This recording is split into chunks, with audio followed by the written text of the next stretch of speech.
Well,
hey, Scott Smith here. We are live on Amazon. I'm looking forward to, we're going to be talking with Linda Lochard in her book, Life Along the Applegate Trail.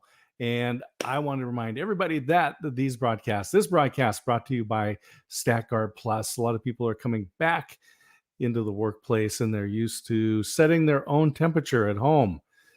But maybe in the office place, we want to protect those thermostats. And StatGuard Plus no longer has the key. It's got the little combination lock. So it is a fabulous thing to add in your office. So StatGuard Plus available right here on Amazon. And that is the commercial. And with that, I'm bringing Linda in. Linda, welcome. Hi there. Hey, so we are now live on Amazon, and I have highlighted in the carousel, we've got Life Along the Applegate Trail. And we met a number of years ago when we were both in different industries in insurance, and have kind of stayed in contact. And then I saw that you had published a book, and it was just intriguing to me because I actually live along the Applegate Trail. So welcome. Tell everybody what's going on in your world and where you're located, and we'll just kind of start talking about your journey, your own journey. Right. Well, I currently live in Medford in Southern Oregon. At the time that I started the book and at the time that I reenacted the trip, I lived in Grants Pass. And so I've been in Southern Oregon for a number of years. And of course, the Applegate Trail comes right through here because it's also known as the Southern Oregon route to the Oregon Trail. And this is Southern Oregon. Yeah, it's in Southern Oregon. So Oregon's a big state, and sometimes for those people on the east side of this continent, you have to remember that many of the counties that we have in Oregon are the size of states back there on the east side. So there's a lot of ground to cover. And Southern Oregon, I will say, is very distant from the state capital, and as is Northern California, is kind of farther away from its state capital. And so if you drive down into Southern Oregon, you might see signs that say Jefferson State. And in fact, the local public radio station in Ashland, which is just a little south of Medford, it's called Jefferson Public Radio.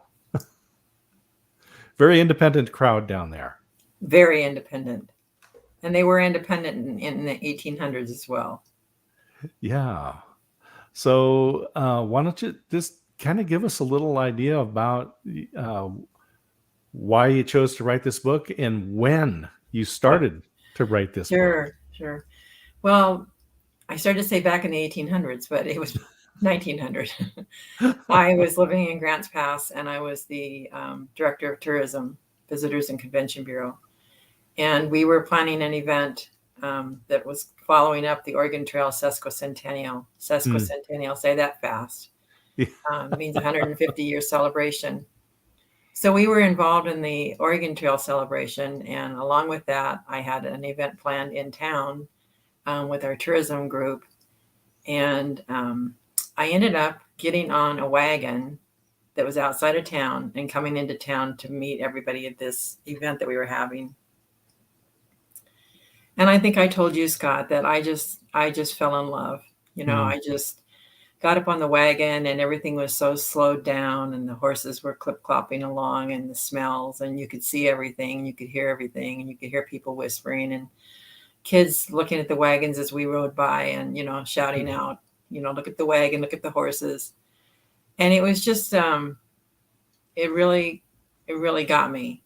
So later on that night during the event, several people came up and asked me, well, does this mean you're going to be involved in the Applegate Trail, which was coming up 3 years later? Mm-hmm. Because the Applegate Trail was founded 3 years after they settled in Oregon. And I said, of course I am. So we started planning then for 3 years down the road. And I became not only the quartermaster, but I served on the Oregon Trail board of directors in Portland and then the Applegate Trail Coalition. So I just got more and more involved in it. And that meant learning to drive a team of horses and helping to put a wagon together and finding other people that had horses, heavy horse pulls that could pull a wagon. Just getting the word out there to people that what we were doing. And we wanted it to be as real life as we could get it. So we wanted the reenactment to be real. And we all felt the same way about that. So people ordered clothing to be homemade by people that did costuming. And I had 3 dresses made that, were made in a different state. My tent was a cowboy teepee. It was made out of canvas.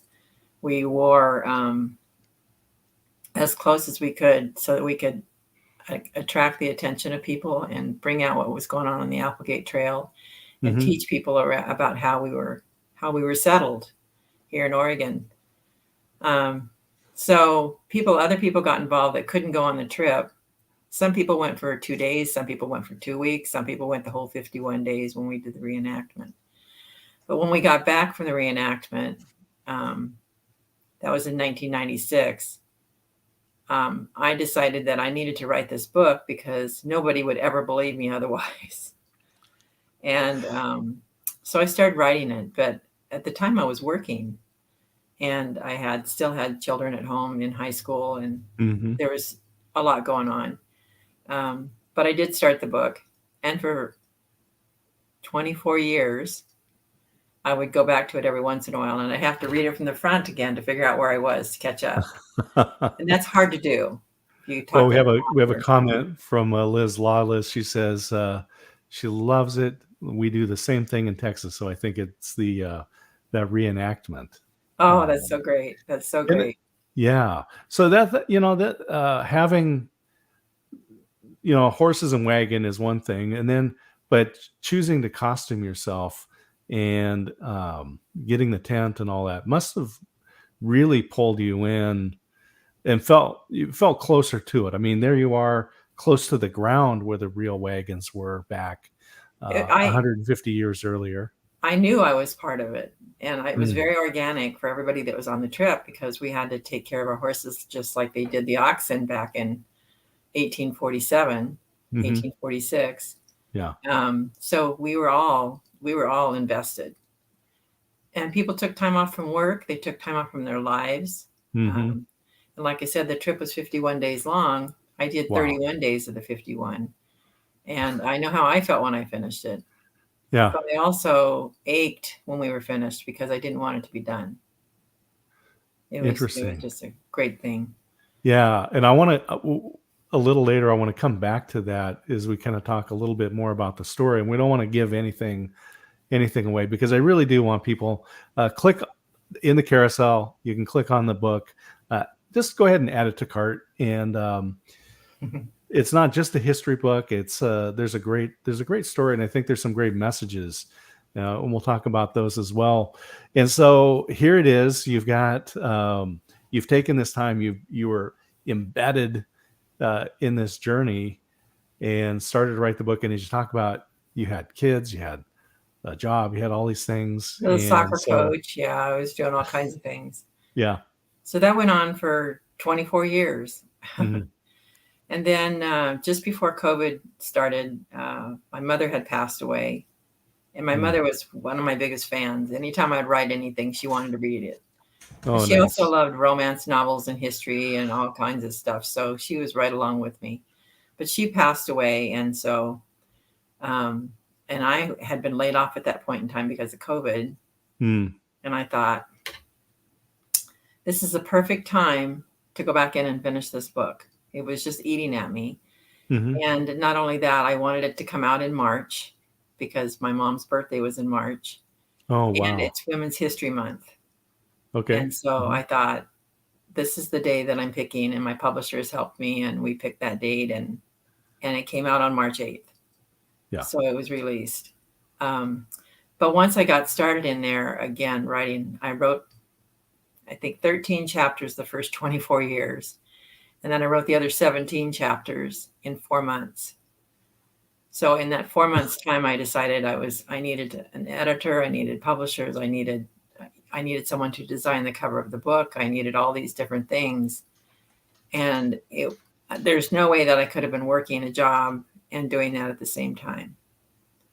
I was Uh-huh. so excited about finishing that book, so excited Hmm. about getting to where I did in the book, that And I when we just, talk about when we look at the book too, and Liz makes a great comment about absolutely great for Women's History Month, and I mean that's your main character yes. there. Well, the trip was hard for everyone, but women Hmm. especially went through a lot, and that's in 1843 when the Oregon Trail rolled, and the Mormon Trail came along later than the Oregon Trail. But women were leaving their homes and they weren't necessarily excited to do so.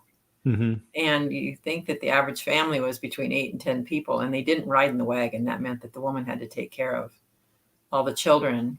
And a lot of times they were pregnant on the trip.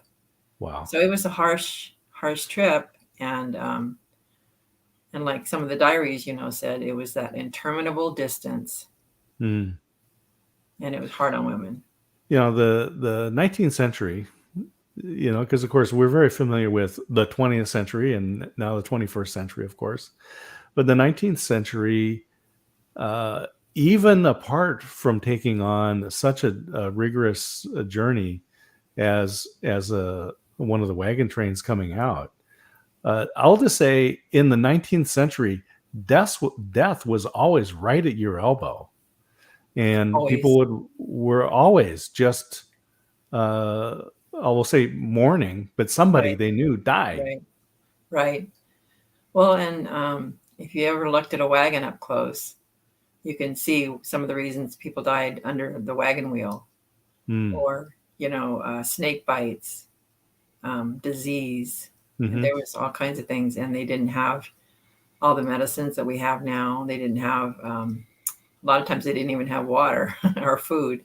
Yeah. So that was a hard trip, and there were lots of ways that people died out on the prairie. Hmm. Yeah, and again, when we start looking at the journey, and just thinking about this time period again. So, as you said, they didn't have a lot of medicines. Obviously, they didn't bring a lot with them, and people were just bringing what they thought they would need, or what they wanted to bring with them, and that changed along the route as to what they thought they would need. Right. Well, if you think about the back end of a wagon, it's about the same size as the back end of a pickup truck. That's all the room you've got. And they were Mm. on the trail 6 to 9 months, depending on where they were coming from. Because most of them that came out on the Oregon Trail were coming from Missouri. Hmm. When we did the reenactment, we came from Winnemucca, Nevada to Okay. Rickreall, Oregon. So there was a difference in distance. Yeah. Um, but they would try to pack enough food and things to last them that 6 or 9 months. And then they always wanted to bring the bed that mom and dad gave them, or the dresser that somebody gave them, or the Hmm. washstand, or some type of personal item that was from their home wherever they left. Sure. But a lot of them had to leave it along the trail, and a lot of them, it caused them to lose their wagons too because they were carrying too much, or Mm. their oxen Hmm. were overloaded. Yeah. So they'd never done it before. It was all new. They didn't know where they were going, what the next day would bring, and if their wagons were going to hold up and their oxen were going to hold up. So, Yeah. And just remind everybody, we are talking with Linda Lochard. She wrote the book, Life Along the Applegate Trail, and it is a trail of grit and determination. One of the things that is we just think about this whole migration west with the settlers coming out, and as you say, carrying what fit in the back of a pickup bed, and many of us can't get on an airplane with that little. that's true. That's true. And yet they had to make those decisions, and so I just want to remind everyone, the book is in the carousel. I would encourage you to click, just add to cart. And if you were thinking it's coming up, it's Christmas, it's holiday time, what kind of gift do you want to give to somebody? And I can't think of a better gift than a book, something to just really inspire and encourage somebody, maybe tie them in. And I am not kidding when I tell you that I am on the Applegate Trail, because when you say you ended in Rick Rial is just north of me, about 15 minutes. And if I were to get out of this chair and walk to the Applegate Trail, it would take me about 2 minutes. So, so I am tied to this story. So let's talk a little bit about the story and the character and the journey, because as you said, these wagons could have been overloaded. They had things that they didn't need, and we open right into the not in the middle of the trail, but they're on the trail, and our main character is being left behind. Yes, she is. And it's by one of those things that, you get caught up in death. The wagon trains back then, women couldn't go by themselves. They had to have a male with them, a brother or husband, typically, or a parent. But that didn't stop men from dying along the trail, just like it didn't stop the women from dying along the trail. Mm-hmm. And so my main character finds herself alone and out on the trail. She was pretty resilient, I think. Yeah. And somebody asked me if I had anybody in mind when I wrote that character, and I did. I had two people in mind, actually. Hmm. I had my mother in mind because she was tough. But I kind of had a little bit of my daughter in mind too. Really? Yeah. In fact, the name of the person, and I won't give it away, the name of the main character was a name that I wanted to name my daughter when she was born, and I didn't. Yeah, and I won't give that. I won't give that away either. Yeah, so she's in the book. She's a tough one. Yeah, but I will just say the revealing of the name also provides just kind of an interesting lesson there, because I remember when I was graduating high school and I was getting ready to go off to college, and sitting at an American Legion baseball game with a friend of mine and saying, "Wow. In a couple of months, I'm going to leave this community and be off in college in a brand new community, and I can be anybody. I can be anybody I want to be." Yeah.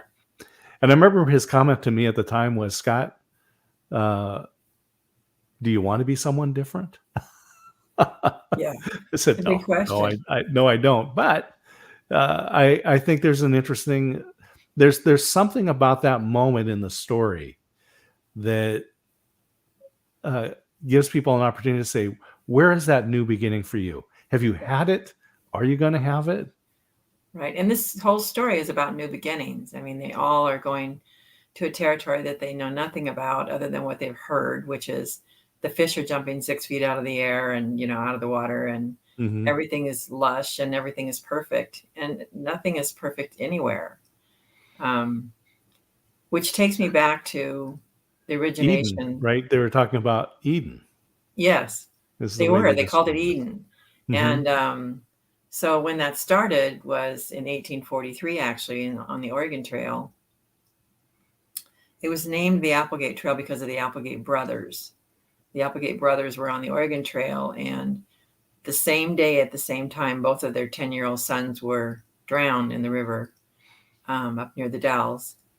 And they couldn't stop. They couldn't find the bodies, but they couldn't stop. They had to keep going because they were running out of food. They were running out of everything. And they knew that if they did stop, that meant, everybody could be in danger. Mm.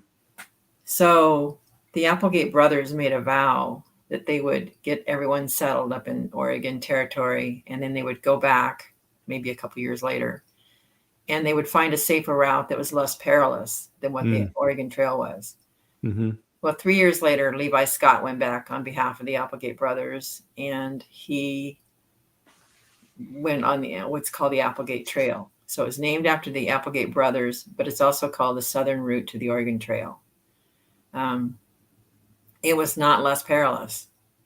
And I was able to bring up several areas in my book, but I rode 31 of the 51 days, which was all on the west side of what we call the Applegate. The east side we had from Winnemucca to Boxar Ranch or Jenny Creek Slide. And then I took over there and went on to Rick Rial. Yeah, it's anyone that has been down through Southern Oregon, it's very rugged. That Southern Oregon, and people, I encourage you to take a look at a map, at a topographical map of the Kalmiopsis wilderness, and there's not very much flatland there, and it falls away and goes up very quickly, very steep, and so I can't imagine coming through there with a wagon on. I mean, there is no the northern route, as you said, the part that came along through the Dalles and that, I think it was much more traveled, probably a super highway, right? Comparison to what they were experiencing on the Applegate. Right. Well, and trails started. There was the museum here in Medford at one point had a something up that said the roads less traveled. And I like to think about that when I think about the Applegate Trail, because the Applegate Trail was probably first covered by a squirrel and then a deer and, the Native Americans and the French fur traders and then other traders that came along before the wagons came along. And so every time somebody else crossed it, that trail became wider and wider and wider. However, if you were lost and you started at the wrong place and you were 50 feet off the mark, you couldn't find that same trail. Wow. So you either had a good person out there looking ahead for the trail, or you had been down the trail many times before on horseback or on foot or whatever, so you knew where you were going. Right. And once, like anywhere, if you're somewhere and the weather changes and it starts to rain and it starts to snow, everything looks different. And when you're hungry and you're scared, it looks even more different. That was the biggest difference between 1843 and 46 and 1996. We knew where we were going. We knew where our food was coming from. We knew where our food for our horses was coming from. Right. We had people that would show up and say, you can come to our house tonight and take a shower. And some of us really appreciated that. Yeah. But it was different because it took all the worry out of it. Yeah. Now, we had different worries in 1996 when we did the trail. I mean, as a quartermaster, I had to make sure that I had permission from the landowners to cross their land. We had deputies on horseback taking us through each county to keep us safe from automobiles and cars. And not everybody was happy to see us out on the road with wagons, slowing the traffic down to 2 miles an hour, because that's how fast people walk. Yeah. And so, they had places to go and people to see, and we were slowing them down. But that was the joy of that trip, was you could smell everything, you could see everything. You didn't always sleep warm. Even in 1996, we slept out in our tents or on the ground. Yeah. We didn't have a lot of room in our wagons. And of course, our wagons were a lot lighter than loaded than what they were in 1840s. But there was a point where I threw a bunch of stuff out of my wagon that other people had put in there because the horses were overloaded. Wow. Yeah. We used horses. They used oxen back in the 1800s because oxen could eat food that wasn't as good or grass that wasn't as green, and they could Right. they couldn't be ridden, so the Indians really didn't want to steal them, the natives. Yeah. But I also made sure that I didn't put a lot of Indian wars and skirmishes in the book. Right. And the reason for that is that's not the reason people died out on the trail. Mm-hmm. And I'm Native American myself, and I want people to know that it wasn't all about Indian skirmishes all along the way. It was more about the daily things in life tripping you up and killing you. And a lot of it was, like I said, a lot of it was disease. But when a wagon wheel, have you ever looked at a wagon wheel really closely? They're huge, number one. Mm-hmm. They're wood. And then they've got a metal strip around the outside of them. Mm-hmm. They're very heavy. The metal doesn't give. If it rolls over your leg is breaking. Yeah. And the ground is pretty hard, especially across the desert. So there's nowhere for your leg to go unless you're in a loamy soil. So, that was in the 19th century, even in the populated areas with all of the services that were available at the time, it was still a dangerous place to live. right. Food poisoning happened very often. Other diseases would spread very quickly, and their understanding of how those diseases spread was very limited. And so it was just not uncommon for people to just die very quickly. Right. And then you take all of that structure away and you put them out on the road. It became very dangerous. Mm-hmm. And there were fights on the wagon train. I mean, in Mm-hmm. 1800s, there were fights. In 1900s, there were fights. Not everybody gets along. And when you put them all Right. into close contact like that, Sure. you're going to have some issues. Yeah. But also, on the other side, there were some great friendships formed. Great Right. friendships. Yeah. I still have so many of my friends that I've contacted before when I started writing the book again. And I unfortunately found out that 6 of my friends had died that were on the trip that were good friends. Oh boy. Yeah. But the others had, it was really funny because one of them I introduced myself and my name was different when I went on the trail. And I told him who I was and I talked to him for quite a while. And then right in the middle of the conversation, he says, "Do you remember that Linda Beecham?" And I said, "This is Linda Beecham." It's like, okay. So those folks were incredibly talented in different things. And when I also took in the applications for people who wanted to go along the trail. So I tried to make sure that I had an EMT and somebody who could shoe a horse, Right. and somebody who knew the plants. And that was huge.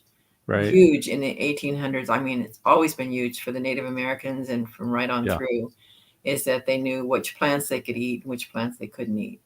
Yeah. And that's you were in the story you mentioned about so they were bringing the furniture and other things along with them, but they would bring a lot of food by weight.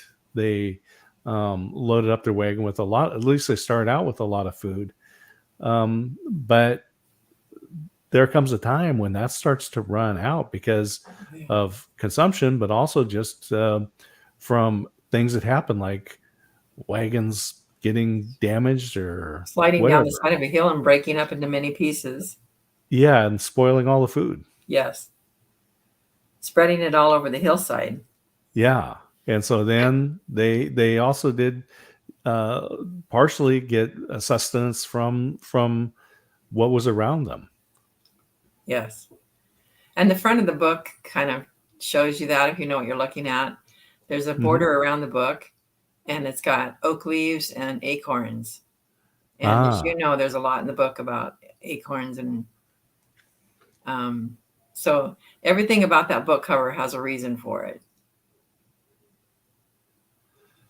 That's fascinating. And one of the things that they got me that I don't know, I just appreciate it because I've been backpacking up in the a lot over the years, living here in Western Oregon, in the Cascade Mountains, and that's some of those mountains there. Just so people know, that's the north and middle sister. You can't see the south sister of the three sisters there in the range, but you talk about huckleberries, and if you go up into these mountains, there are a lot of huckleberries, and it's a fortunate thing because they are tiny, and Right. you bring that up in the story. We grew up in Northern California in Crescent City, and there were lots of huckleberries around. And every once in a while, Mom would make a huckleberry pie or huckleberry cobbler. And wow, did we have to pick a lot of huckleberries to make that cobbler? Wow. Yeah. And I know that Seven Feathers, the tribe, they use that as one of their signature ice creams and their signature chocolate. So huckleberries was a big thing. So is camas roots, Okay. So there's a lot of, as I was going through writing the book, I was trying to do some research about each area because I don't remember the east side too much because I didn't do that first 20 days of the trip. So I had to take what I got from people's journals and things like that to find what I needed. Yeah. Which was really exciting. The research part of it was just really inspiring to me. And how I started this book was I had a lady up in Salem area who contacted me when we first started planning the trip. And she had gone on the trail herself. I think she was 92 or something like that when she called. And she had a diary she wanted me to have. Oh, wow. And I said, well, I don't want to take your original, but I would love it if I could have a copy of it as long as you're okay with us using this. And we wanted to use it as kind of a map to lead us on the trail so that we could pay homage to people along the way that had been buried along the Applegate Trail, or something significant had taken place in that area. We wanted to make sure that we recognized it.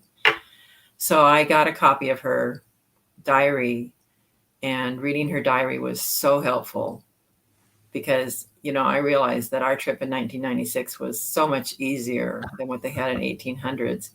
Yeah. Even though we did lower some wagons, we used ropes sometimes, and we also had some tough places that we had to get through. But we still had it so much easier. And again, I pay my respects to everybody that was on the trip that did their job, did their share, because everybody has a job when you're on a wagon train. Yeah. And you just have to buck up and do it. And the first thing is you have to take care of your animals. Yeah, we talked, there's a kind of that, there's a phrase that is often used, and it says, eating your oxen. Oh. And so in many cases, and I did learn a little bit about the ox and the difference between the oxes and the horses in your book. So I appreciate that part. But this phrase about eating your oxen was that, as we said, that, they come out with so much food, but maybe they get separated from the group, or something would happen. Their wagon would get bogged down and they would run out of food, and they weren't able to forage or hunt for food. And so they turned to eating their oxen. Well, once you did that, now you're really done because you were going nowhere. Yeah. And so it's a phrase that's kind of taken on some meaning for people who understand what it took. Right. And this is really fascinating that your research wasn't just academic research. I mean, you were on the trail and really experiencing it. So when you're talking about when you talk about needing to take a break from the trail and stretching, I mean, you know it.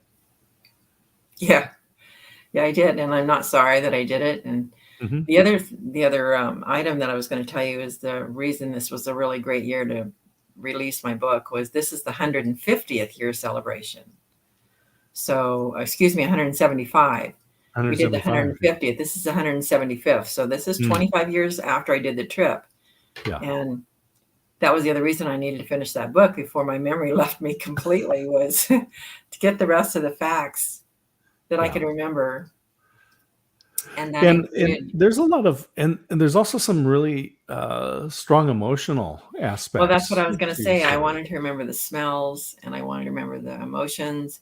Mm. And I wanted to remember, what really tripped people up, and how people were feeling. And, the ones that left the trail, that left the wagon train in 1996, left it in the first couple of days. Interesting. They didn't stick around after the first couple of days, finding out I don't know, finding out if it was tougher or maybe it wasn't what they thought it was going to be. But the ones who were there after, well, on the east side, they stayed pretty much. They had to, because they're out on the desert. They're out on the Black Rock Desert. They can't just ride off into the sunset. But with us on the west side, it was only like 2 days or 3 days, and then they would leave. Mm-hmm. The rest of the folks were hardy, and they would help you with anything you needed help with. And if one horse was down, then we'd kind of help each other out, lighten the load, put some stuff in somebody else's wagon, do as much as we could. The horses that we were driving on my wagon actually faltered at one point, and I'll use the phrase "couldn't blow," and that's a horse term. And so we ended up having to unhook that horse from the wagon and get the wagon over the hill by other means. Wow. And let the horse rest. But when wagons are going downhill, they're more weight on a horse than if the horse is pulling them. Oh, interesting. So they're pushing from the back end of the horse, and it takes more energy from the horse to keep the wagon off their tail end. Mm-hmm. And if it's full of everything, if it's full of furniture and food and 100-pound bags of flour and salt and all those things, you don't want to throw those things out. But if it's full of furniture, that's the first to go. Yeah, I think that in all of those journeys out west, there's a lot of furniture that got dumped along the way. Start a furniture store. Yes. And I think I think there's some great imagery that we can take as an allegory from this story, which is really based on what people did. But I think there's some allegory that we can take and apply into our lives. Yeah. You just think about all these things that we think are so important. Yes. And yet when it comes down to it, it's not right. A lot of these things are not. And what I want to say too is about these relationships, because again, I mean, if you go to that very first page of the story, I mean, you open up and you're right in the middle of turmoil. Yeah. And our main character has been left behind in multiple ways. And you kind of feel like, I mean, you feel some sort of animosity against the people that are leaving her at that moment. And yet, as the story progresses, you can see how they really do help each other. And as you mentioned, even in your experience of sharing the load between wagons and helping each other out with horse issues and other things like that, there's some really interesting tension between that. You need to push forward. You can't go after, like the Applegate brothers couldn't recover the bodies of their sons because they needed to keep moving.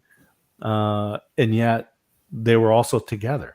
Just a really interesting tension. Right. Well, and they taught each other some hard lessons. I mean, they would help each other in an instant, but they would also let you know when you were doing the wrong thing. Yes. And yeah, you remember that part. There's a particular scene in there where the danger is not always external. Yeah. And so, but also the long arm of the law is also within. Yes, it is. It is for sure. So and it's just funny because the wagon master and I shared some duties, but his was mostly to keep the peace in the camp and make sure that the horses were ready to go, and that everybody's wagon was worthy and all that kind of stuff. Mine was to make sure that we knew we were stopping, how many children we were seeing, because there were several schools that we stopped at. Nice. And I just will tell you a couple of stories. One of them, which really brings it into the 20th century. We were up in Riddle, going around Riddle, and there's a McDonald's off to the side of the freeway there. And we had a couple of young people on the trip with us that were 12 years old, which their teachers loved it because they said they were getting more experience than they could ever teach them in school. Well, that's the truth. So Melissa comes riding up to me on her horse and she says, "Oh, Linda, can we please go through the golden arches at McDonald's with the wagons?" And I said, "I'm not sure that we can make it under the golden arches with the wagons." "Oh, yes, I think we can." And I said, "Well, tell one of the outriders to come up here." So one of the outriders rode up and I said, "Go up front and to McDonald's with Melissa, and you guys find out if we can get the wagons through the golden arches without hanging up anybody. And if it's okay with McDonald's, they may not want us there." Right. So they came whooping and hollering back on the horses, and yes, we can make it under the golden arches. So I said, "Okay, everybody under the golden arches." So we went through the McDonald's golden arches, but when we got up there, they had closed the McDonald's down and brought animal cookies out to feed the horses. And I said, "No, you can't be feeding them those cookies." Well, no, they wanted to feed them orange juice too, and I wouldn't let them feed them the orange juice. But they did feed them some cookies. But one of the people that was on the trip, two of the people that were on the trip with us, one was a participant in the Big Brother program in Los Angeles, and he was a brother to one of our outriders. And he had brought the boy that was his little brother from the program, who was from the inner city and had never seen anything like this. Wow. And this child had not smiled for a couple of days, but that day he was smiled from ear to ear as we were going under the golden arches. He came back years later and visited his aunt. And he told me, he said, "I will never, ever forget that." He graduated from high school. He said, "That was just the memory that I'm always going to remember, is going through the golden arches in a wagon." Wow. Which was just so cool. Absolutely. Everybody has a different memory. Uh-huh. So I just want to remind everybody, we are having just a fabulous conversation with Linda Lochard in her book, Life Along the Applegate Trail. And it is a tale of grit and determination. I love the feel of this book, by the way. I will just say that the tactile experience of having this is worth it for, you can get it digital, you can get it digital. This is great. I encourage you. It's in the carousel. Click on it, add to cart, have it sent to your house, send it to, buy several copies and send them off to your friends. You will be the hero.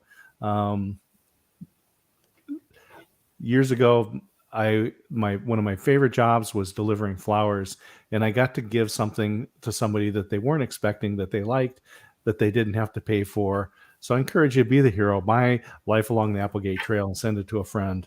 Scott, I will tell you this. You can see this. Yeah. This is my journal, and it's a leather journal, you can see. Yeah. And so when we were designing the cover of my book, I said, I want it to look like my leather journal, but I want all these other things in it. Yeah. And so it feels like my leather journal too. It does. Yeah. Just reading this was just the tactile experience was really fun.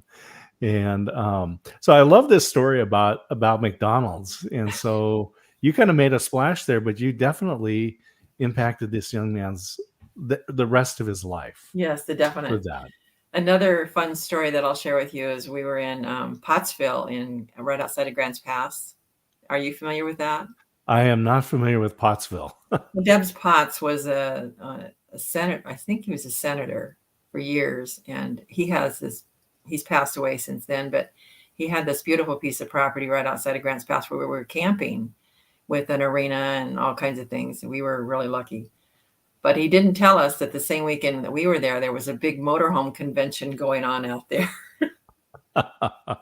So these are really fine motorhomes. They're just really nice, beautiful motorhomes, and they're big. And we come in there with our wagons, and we looked like little tiny. We looked tiny up beside those motorhomes.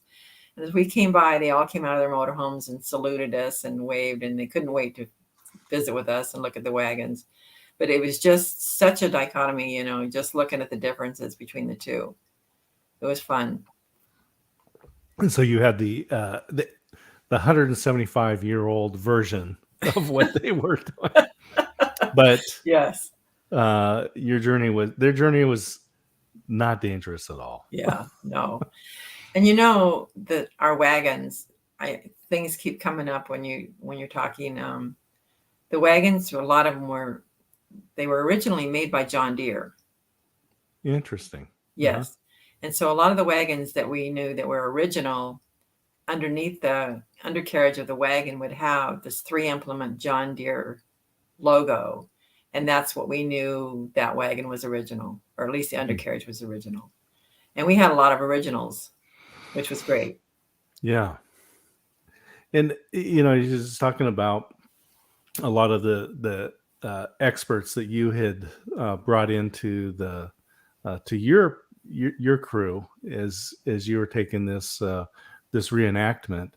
And you mentioned that was also really important in the actual journeys back in the 19th century. And I just thought there was a fun part where you're talking about repairing shoes. Yeah. Well, one of the characters in the book, he was a real person on our trip, and he was our mountain man, and he did all kinds of things. He was a farrier. He worked with leather. He tanned leather. He knew plants. I mean, he was great. I didn't get that information on the shoes, on how to keep warmer, from him. I got that through some of my research. Mm-hmm. But it's something that he would have done. If he would have needed to replace anybody's shoes, that's what he would have done. Uh-huh. I do know one of the guys went through 3 pairs of shoes, and he went the whole entire route from Winnemucca to Independence walking, and he did go through 3 pairs of shoes. It's a lot of walking, and you figure they're walking at about 2 miles an hour. Mm-hmm. With the horses, with the oxen, they probably were even a little slower. But a lot of the people that were walking, they were having a hard time keeping up. And so, mm-hmm. and there was they were tired. And there was no shoe stores along the way. No, not too many McDonald's either in 1800. Not too many McDonald's, and so they had to repair what they had. Yes. And and I was just thinking about, like, even the water barrels. You talk about having to maintain those, and these are just little things that come up in the story that just remind us how different life was. And I had an actual water barrel on the side of my wagon, and it had been paraffined, but I did not actually keep the water in that. We found water along the way. Well, there was water in there, but it was in another container in the barrel. Right. And we had a chuck wagon that went along with us in 1996. They did not have a chuck wagon in the 1800s. Uh-huh. They might have had it on a cattle drive, but they didn't have it on a wagon train. Right. Yeah, because they had to be each wagon essentially had to be self-sufficient. If our main character hadn't have been self-sufficient, she would have been in real trouble. Yes. But she did what she had to do straight up. She just knew. She was smart. She would, like I said, very resourceful, very tough, and didn't sit down for a minute. And young. Yes, she was young. You would have to bring that up. Well, this is 25 years later. I'm not doing this again. Early in the story, she was very young, and I mean that mainly because, and even in the story, you talk about, they had described that they were coming to Eden, right? They believed, they had this vision that the Oregon Territory was Eden. That's how they described it, but they didn't really know. And there's actually a comment in there about wishing they knew what the homesteads were going to be, what it was going to be more like. They had some sort of description, but they were really going blind in a lot of ways. Mm-hmm. And they were. And this lead character had not really been told very much detail, because you said the women couldn't come by their own; they had to come with a man, and she was not given very much information other She wasn't than, given a choice. yeah. Mm-hmm. She wasn't given a choice. And a lot of the women along the trail were that way. So I'm Yeah. surprised that some of them didn't sit down, but then they wouldn't have had support of their parents or anybody if they would have stayed back. Once their husbands told them they were going, that was it. They were going. Mm-hmm. And so you kind of have to take your hats off to that, you know. When they know what they had to do, they did it. Right. That's it's just really again shows us what the human spirit is capable of and how resilient we can be. Well, I think it was pretty cool too, the number of animals that they ran across when they were going. So they were finding out that it was rich in a lot of ways, you know, rich Mm-hmm. with game.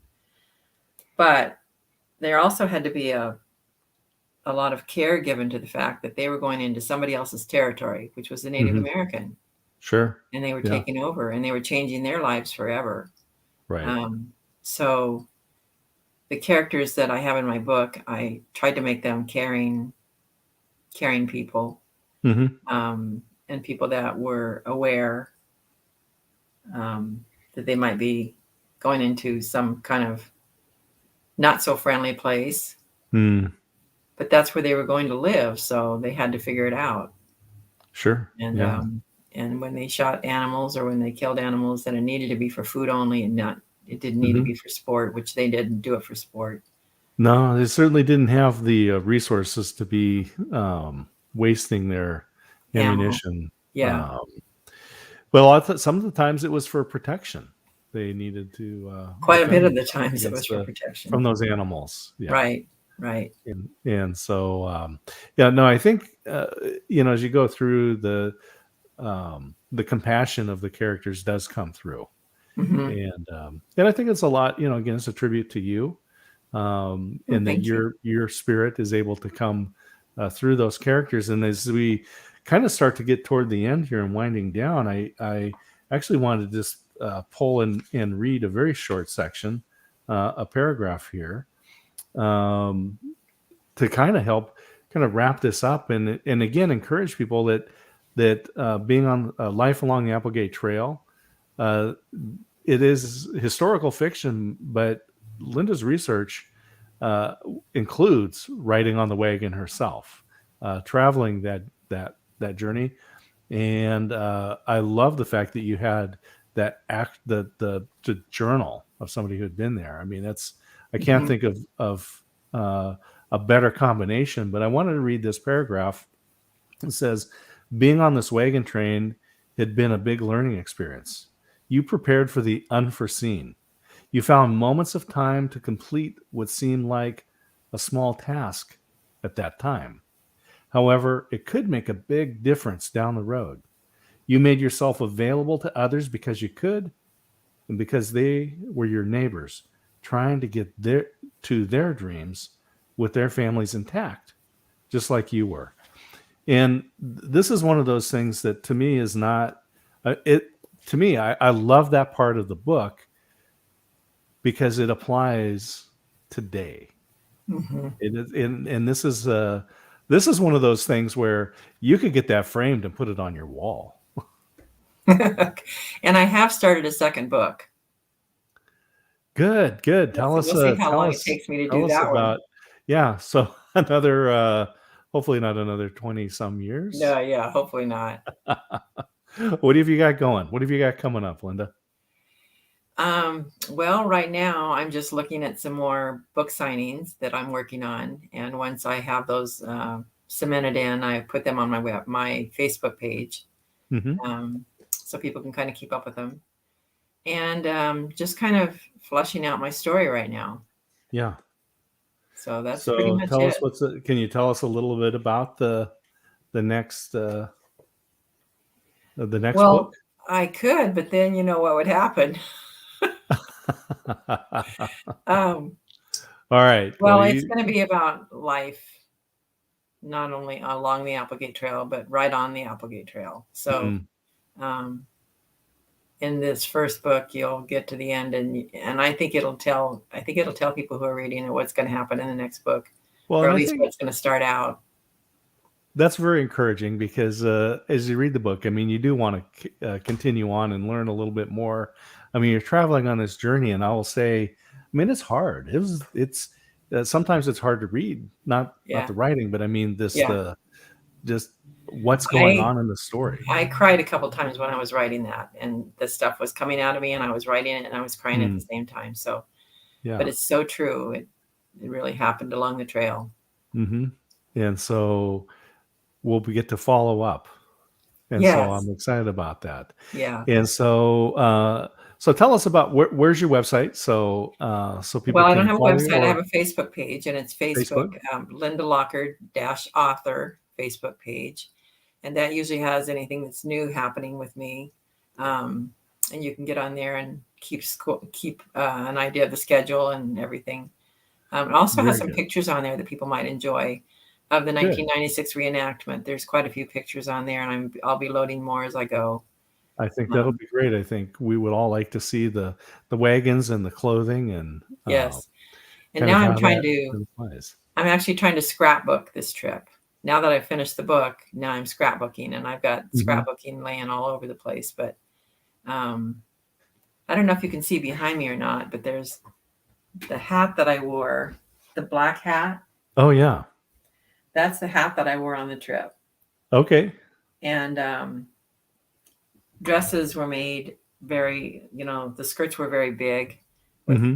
big, deep pockets. So I always carried, in 1996 too, I always carried a pocket knife, and I always carried something else, a little something that matches or whatever, so that I could take care of myself when I was out where if I got lost or something. It Hmm. makes you think differently. It makes you think more about being prepared. Hmm. Yeah, that's again, that's just that whole this human spirit, this theme that kind of goes through your book, where you need to do what you can to take care of yourself, but also this interdependence that we have. And I just really enjoyed that. So I love sharing that passage, and I look forward. And Liz here says, "Good luck. This sounds wonderful." And Thank you, I Liz. just think the furthering the story. People will read this book, and I encourage everyone. We're here live on Amazon. The book is in the carousel. You can click on it. Just add to cart. Just take my word for it. You will love it, and have a lot of fun with that. And then make sure you follow Linda so that you can get updates for the next book coming out. And I'm not gonna put any timelines to say when that's coming out. So just pay attention. Make sure you're following Linda here, and follow her on the Facebook page so you can maybe get to one of her signings or one of the other events, or certainly just participate in the conversations on the Facebook page. So I'll just say, Linda, thank you so much Thank for you. sharing the journey, for sharing the story, for being willing to follow through on this. There's a lot of people that have partially written manuscripts that never succeed, but you took your time and brought Life Along the Applegate Trail to us, and living here in Western Oregon and traveling in my motor vehicle on the Applegate Trail and being just yards away from it myself. Uh, it's just a great book. I really enjoyed it very much. Thank you. Thank you for having me on. Yeah. All Bye, right. Well, everybody. Read the book. yeah. And I was just going to give you the last word. Anything you would like to say to folks? Nothing except that I really enjoyed this writing this book, and it was very cathartic for me. Hmm. It had been 25 years since I'd done the trip myself, but I could remember all my friends along the way, and I could remember the history along the way. And I don't think we pay enough attention to our own Hmm. history. And so it was very, like I said, it was very cathartic for me. And I felt like I honored several people by writing it too. So Mm-hmm. that was very important to me. Oh, that's great. So, and I'm glad we've kept up with each other. Yeah, definitely. It was just it was so exciting, And so I'm going to send you to the green room. So hang out there. I'll be right back with you Okay. there. Thank Okay, so we have been speaking with Linda Lochard. Her book, Life Along the Applegate Trail. Uh, it is the holiday season. You're going to be finding opportunities to give gifts to people. And I encourage you to give the gift of this book. And I do want to say thank you to StatGuard Plus for sponsoring the podcast or this live Amazon broadcast. And again, thermostats are expensive. They're fragile. Protect them. And don't worry about losing the key because StatGuard Plus has got a combination lock on there. And with that, I am just going to say so long to everybody. Thank you and have a